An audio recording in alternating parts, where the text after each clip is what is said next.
September 30th, Compassion in Action by Kenneth Copeland.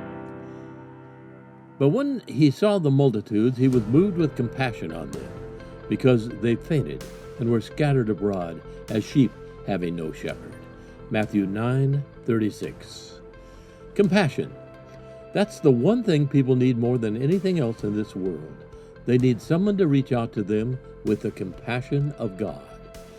Compassion is a deep yearning that responds to the needs of people. It's much deeper than sympathy. Sympathy can just sit around feeling sorry for people. Compassion has to do something for them. Compassion is what motivates God, and Jesus' life on earth was a picture of that compassion in action. His whole ministry was driven by it. It was compassion that caused him to multiply the loaves and fishes, heal the sick, cast out demons, and raise the dead. It was compassion that compelled him to go to the cross. And it's that same compassion that he now longs to pour out through you. That's a staggering thought, isn't it? It's staggering to realize that we believers are the only body Jesus has on earth now.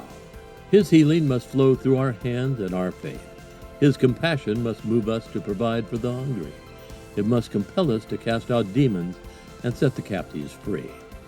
But, Brother Copeland, I don't have that kind of compassion. Yes, you do.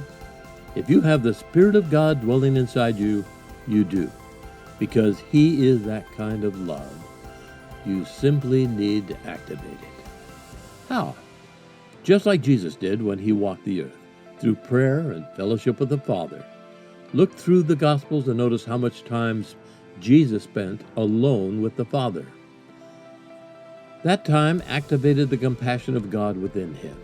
It caused him to feel what God feels about the suffering of mankind. It stirred him so much that whenever he encountered a need, he met it by the power of God. Follow his example. Spend time in fellowship with your Father.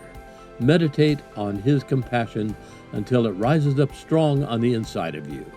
Stir it up until the desire to see others set free becomes paramount in your thinking. Jesus has sent you to reach out and touch a love-starved world with His compassion. If you don't do it, who will? Scripture reading Mark 6:32 through 46.